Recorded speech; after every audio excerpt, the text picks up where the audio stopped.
ನಮಸ್ತೆ ಬಂಧುಗಳೇ, ಮತ್ತೊಂದು ಎಪಿಸೋಡ್ಗೆ ತಮ್ಮೆಲ್ಲರಿಗೂ ಹಾರ್ದಿಕವಾದಂತಹ ಸ್ವಾಗತ. ದಯಮಾಡಿ ಎಚ್ ಎನ್ ಚಂದ್ರಶೇಖರ್ ಯೂಟ್ಯೂಬ್ ಚಾನಲನ್ನು ಸಬ್ಸ್ಕ್ರೈಬ್ ಮಾಡಿಸಿ ಬೆಲ್ ಬಟನನ್ನು ಪ್ರೆಸ್ ಮಾಡಿ. ಈ ಸ್ಕೌಂಡ್ರಲ್ AR ರೆಹಮಾನ್ನ ನಿಜವಾದ ಮುಖ ಅನಾವರಣ ಆಗಿದೆ. ನನಗೆ ಮುಂಚೆಯಿಂದನೂ ರೀ ಅವ್ರ ಮುಖ ನೋಡಿದ್ರೆ ದೊಡ್ಡ ಕಳ್ಳನ ಥರ ಕಾಣ್ತಾ ಇತ್ತು. ಅದೇ ನಾವು ಭಾರತೀಯರು ಎಲ್ಲರೂ ಸುಮ್ಮನೆ ಒಪ್ಕೊಂಡ್ಬಿಡ್ತೀವಿ, ನಾವು ಮೆರೆಸ್ಬಿಡ್ತೀವಿ. ನಾಯಿನ ತೊಗೊಂಡೋಗಿ ಸಿಂಹಾಸನದ ಮೇಲೆ ಕೂರಿಸಿದ್ರೆ ಇದೇ ಆಗೋದು. ಇವತ್ತು ಆ ಧೂರ್ತ ಮುಖ ಅನಾವರಣ ಆಗಿದೆ. ಮೊನ್ನೆ BBC ಇಂಟರ್ವ್ಯೂ ಕೊಡ್ತಾ ಏನು ಹೇಳ್ತಾನೆ ಪುಣ್ಯಾತ್ಮ, ಕಳೆದ 8 ವರ್ಷದಲ್ಲಿ ಅಂದರೆ ಅದರ ಅರ್ಥ ಮೋದಿಯವರು ಬಂದ ಮೇಲೆ ಇವನಿಗೆ ಕೆಲಸಗಳು ಕೊಡೋರು ಕಡಿಮೆ ಆಗಿದ್ದಾರಂತೆ. ಅದಕ್ಕೆ ಕಾರಣ ಏನು ಅಂತ ಹೇಳಿದ್ರೆ ಸಾಂಪ್ರದಾಯಿಕತೆ ಅಂತೆ, ಮತ್ತು ಕಮ್ಯುನಲ್ ಅಂತೆ, ಮೂಲಭೂತವಾದ. ಬಾ ನೋಡಿ, ಇದೇ ರೆಹಮಾನ್ಗೆ 2000ರಲ್ಲಿ ಪದ್ಮಶ್ರೀ ಬಂದಾಗ ಅಟಲ್ ಬಿಹಾರಿ ವಾಜಪೇಯಿ ಅವರ ಆಡಳಿತ, ಯಾವುದು BJP ಆಡಳಿತದಲ್ಲಿತ್ತು. ಆವಾಗ ಮೂಲಭೂತವಾದ ಅನ್ನಿಸ್ಲಿಲ್ಲ. ನ್ಯಾಷನಲ್ ಅವಾರ್ಡ್ಗಳು ಬಂದಾಗ ಮೂಲಭೂತವಾದ ಅನ್ನಿಸ್ಲಿಲ್ಲ. 2 ಸರಿ ಆಸ್ಕರ್ ಬಂದಾಗ ಮೂಲಭೂತವಾದ ಅನ್ನಿಸ್ಲಿಲ್ಲ. ಈಗ ನೆಟ್ಟಿಗೆ ಮ್ಯೂಸಿಕ್ ಕೊಡೋಕ್ಕೆ ಯೋಗ್ಯತೆ ಇಲ್ಲದೆ ಕದ್ಮಾಲೆಲ್ಲ ಖಾಲಿ ಆಗೋದ ಮೇಲೆ, ಖಾಲಿ ಡಬ್ಬ ಆದಮೇಲೆ ಈಗ ಖಾಲಿ ಡಬ್ಬ ಬಡ್ಕೊಳ್ಳೋಕೆ ಶುರು ಮಾಡಿಬಿಟ್ಟಿದೆ.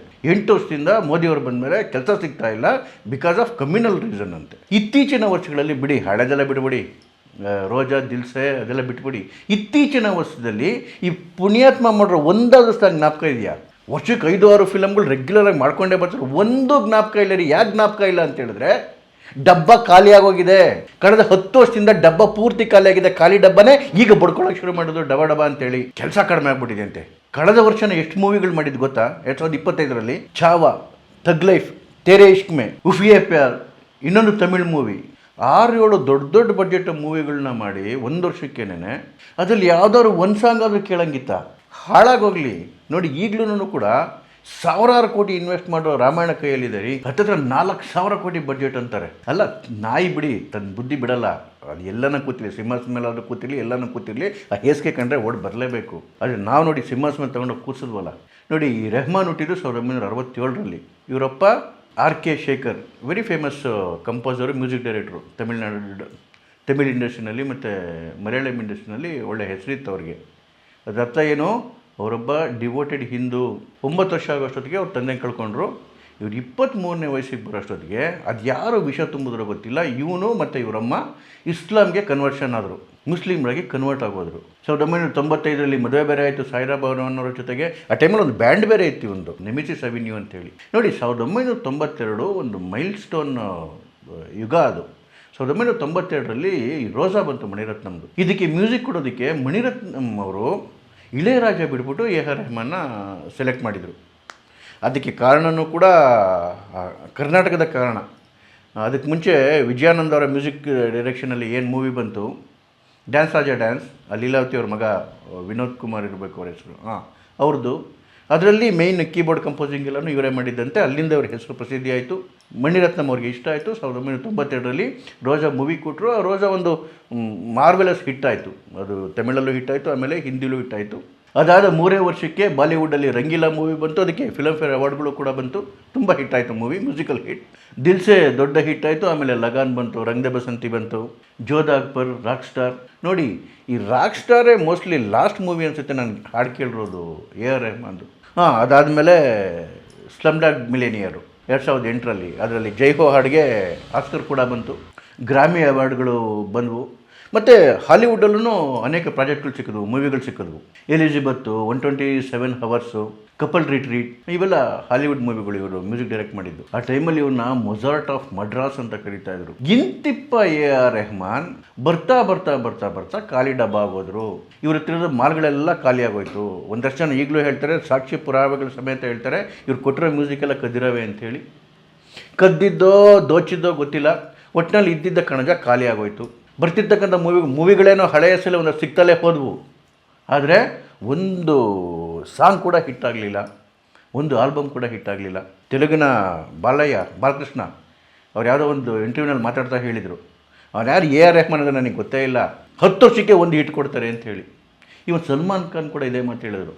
ಆದರೆ ನಮ್ಮ ಇಂಡಿಯನ್ ಪ್ರೊಡ್ಯೂಸರ್ಗಳೆಲ್ಲ ಅದೇನೋ ತಲೆ ಒಳಗಡೆ ಕೂತ್ಕೊಬಿಟ್ಟಿತ್ತು, ಎ ಆರ್ ರೆಹಮಾನ್ ಅಂತೇಳಿ ಎಂಥ ಕಿತ್ತೋದು ಮ್ಯೂಸಿಕ್ ಕೊಡ್ತಾ ಇದ್ರು ಕೂಡ, ಬರೀ ಫ್ಲಾಪ್ ಮ್ಯೂಸಿಕ್ ಕೊಡ್ತಾ ಇದ್ರು ಕೂಡ ಒಳ್ಳೊಳ್ಳೆ ಅವಕಾಶಗಳನ್ನ, ಹೊಸ ಅವಕಾಶಗಳನ್ನ ಕೊಟ್ಕೊಂಡೇ ಹೋದರು. ಯಾವ ಮಟ್ಟಕ್ಕೆ ಅಂತೇಳಿ ನೋಡಿ, ಚಾವಾ ಮ್ಯೂಸಿಕ್ಕು ತಗೊಂಡೋಗಿ ಎ ಆರ್ ರೆಹಮಾನ್ ಕೈಲಿ ಕೊಟ್ಟರಲ್ರಿ. ಚಾವಾ ಎಂಥ ಮೂವಿ, ಛತ್ರಪತಿ ಸಂಭಾಜಿ ಮಹಾರಾಜರ ಆ ಟ್ರೂ ಸ್ಟೋರಿಯನ್ನು ಎಳೆಯಾಗಿ ಬಿಡಿಸಿ ಹೇಳಿದಂತಹ ಮೂವಿ. ಮ್ಯಾಸಿವ್ ಹಿಟ್ ಆಯಿತು ಚಾವಾ, ವಿಕ್ಕಿ ಕೌಶಲ್ದು. ಅದರಲ್ಲಿ ಔರಂಗಜೇಬು ಅವನು ರಾಕ್ಷಸರಿ, ಔರಂಗಜೇಬು ಮನುಷ್ಯನ ಅವನು ಜೀವಂತವಾಗಿ ಸಂಭಾಜಿಯ ಕಣ್ಣುಗಳನ್ನ ಕೇಳ್ತಾನೆ, ಚರ್ಮ ಸುಲಿತಾನೆ. ಅಷ್ಟು ಹಿಂಸೆನ ರುದ್ರ ತಾಂಡವ ಮಾಡ್ಬೇಕಾದ್ರೆ ಸಂಭಾಜಿ ಮೇಲೆ, ಸಂಭಾಜಿ ಧರ್ಮ ಬಿಡೋಕೆ ಒಪ್ಪೋದೇ ಇಲ್ಲ. ಹೇಳಿದ್ರಲ್ಲ, ಉಗುರು ಕೇಳ್ತಾರೆ, ಒಂದೊಂದೇ ಬೆರಳು ಕಟ್ ಮಾಡ್ಕೊಂಬರ್ತಾರೆ, ಪೈಶಾಚಿಕವಾಗಿ ಅವರ ಚರ್ಮ ಸುಲಿತಾರೆ. ಮಾಷಾ ಅಲ್ಲ ಅಂದ್ಕೊಂಡು, ಅಲ್ಲಾಹು ಅಕ್ಬರ್ ಅಂದ್ಕೊಂಡು, ಸುಬಾನ್ ಅಲ್ಲ ಮಾಷಾ ಅಲ್ಲ ಅಂತ ಕೂತ್ಕೊಂಡು. ಔರಂಗಜೇಬ್ ಪಾತ್ರ ಮಾಡಿದ್ದು ಅಕ್ಷಯ್ ಖನ್ನಾ. ಆ ಪಾತ್ರಕ್ಕೆ ಜೀವ ತುಂಬಿಟ್ಟಿದ್ರು. ನೋಡಿದವ್ರಿಗಂತೂ ಕಳ್ಳು ಕಿವುಚ್ಕೊಂಬಂದ್ಬಿಡೋದು ಸಂಭಾಜಿ ಮಹಾರಾಜರ ಆ ಹಿಂಸೆಯನ್ನು ನೋಡಿ. ಚಾವಾ ಅದ್ಭುತ ಹಿಟ್ಟಾಯಿತು, ಆದರೆ 1000 ಕೋಟಿ ದಾಟಲಿಲ್ಲ. ಯಾಕೆ ಗೊತ್ತಾ? ಆ ಮೂವಿ ನೋಡ್ಕೊಂಬಂದವ್ರು ಆಚೆ ಕಡೆ ಎಲ್ಲರೂ ಹೇಳಿದ್ದು ಒಂದೇ ಒಂದು ಮಾತು, ಆ ಮೂವಿಗೂ ಆ ಬ್ಯಾಕ್ಗ್ರೌಂಡ್ ಮ್ಯೂಸಿಕ್ಗೂ ಹೊಂದಾಣಿಕೆ ಆಗ್ತಿರ್ಲಿಲ್ಲ. ಯಾವ ಒಂದು ರಣವೇಷದಿಂದ, ಆ ರಣ ಆರ್ಭಟದಿಂದ ಮೊಘಲ ಸೈನಿಕರು ಕತ್ತಿ ಜಳಪಿಸ್ಕೊಂಡು ಹೋಗ್ತಾಯಿದ್ರು.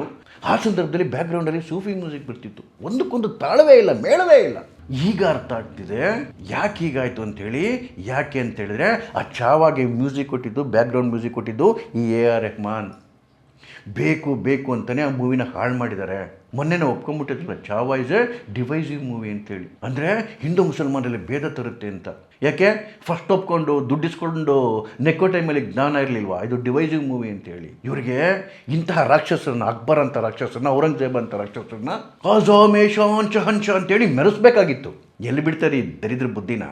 ಇವತ್ತು ಚಾವಾ ಏನಾದ್ರೂ ಅಂದ್ಕೊಂಡದ್ದಕ್ಕಿಂತ ಕಡಿಮೆ ಏನಾದರೂ ಪ್ರದರ್ಶನ ಆಗಿದೆ ಅಂತ ಹೇಳಿದ್ರೆ ಈ ರೆಹಮಾನ ಚಿಲ್ಲರೆ ಬುದ್ಧಿನೇ ಕಾರಣ. ಇದೇನು ಕದ್ದು ಮುಚ್ಚಿ ಇವತ್ತು ಮಾಡ್ತಿಲ್ಲ.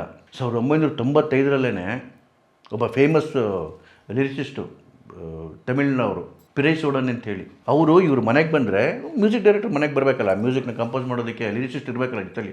ಅವರು ಏನು ವಿಭೂತಿ ಇಟ್ಕೊಂಡಿದ್ದಾರೆ ಮತ್ತು ತಿಲಕ ಇಟ್ಕೊಂಡಿದ್ದಾರೆ ಅಂತೇಳಿ ಅವ್ರ ಅಮ್ಮ ಒಳಗಡೆ ಸೇರಿಸಿಲ್ಲ, ಹೊಳಿಸ್ಕೊಂಬನ್ನಿ ಅಂತ ಕಳಿಸಿದ್ರಂತೆ. ಇಂಥ ಮನಸ್ಥಿತಿ ಇರೋರು ಹಿಂದೂ ಹೃದಯ ಸಾಮ್ರಾಟ್ ಸಂಭಾಜಿ ಮಹಾರಾಜರ ಬಗ್ಗೆ ಹೇಗ್ರಿ ಮ್ಯೂಸಿಕ್ ಕೊಡೋಕ್ಕೆ ಸಾಧ್ಯ? ಸರಿಯಾಗಿ ಹೆಂಡತಿ ಬೇರೆ ಡೈವರ್ಸ್ನ ಔಟೋಗೋರಂತೆ. 2025ರಲ್ಲಿ ಡೈವರ್ಸ್ನ ಫಾರ್ಮಲಾಗಿ ಅನೌನ್ಸ್ ಮಾಡಿದ್ರು. ಆಮೇಲೆ ಏನಾಗಿದೆ ಗೊತ್ತಿಲ್ಲ. ಜೊತೆಗೆ ಇವ್ರ ಮಗಳನ್ನ ಇಟ್ಕೊಂಡು ಒಂದು ಬ್ಯಾಂಡ್ ಮಾಡಿದ್ರು. ಅದ್ರ ಹೆಸರೇ ಇಲ್ಲಿವರೆಗೂ ಯಾರೂ ಕೇಳಿಲ್ಲ. 1 ವರ್ಷದ ಮೇಲಾಯಿತು ಅದನ್ನು ಲಾಂಚ್ ಮಾಡಿ. ಒಂದು ಪ್ರೋಗ್ರಾಮು ಮಾಡಿದ ಜ್ಞಾಪಕನೇ ಇಲ್ಲ. ಈಗ ಓದಕ್ಕೆ ಶುರು ಮಾಡಿದ್ರೆ ಇವರ ಮಕ್ಕಳದು ಚಂಡಮದ್ದಳೆ ಹಿಂದೆಯಿಂದ. ಕನ್ನಡದ ಗಾದೆ ಮತ್ತೆ ಹೇಳಬೇಕು ಅನಿಸುತ್ತೆ. ನಾಯಿನ ತೊಗೊಂಡೋಗಿ ಸಿಂಹಾಸನ ಮೇಲೆ ಕೂರಿಸಿದ್ರೆ ಇದೇ ಆಗೋದು.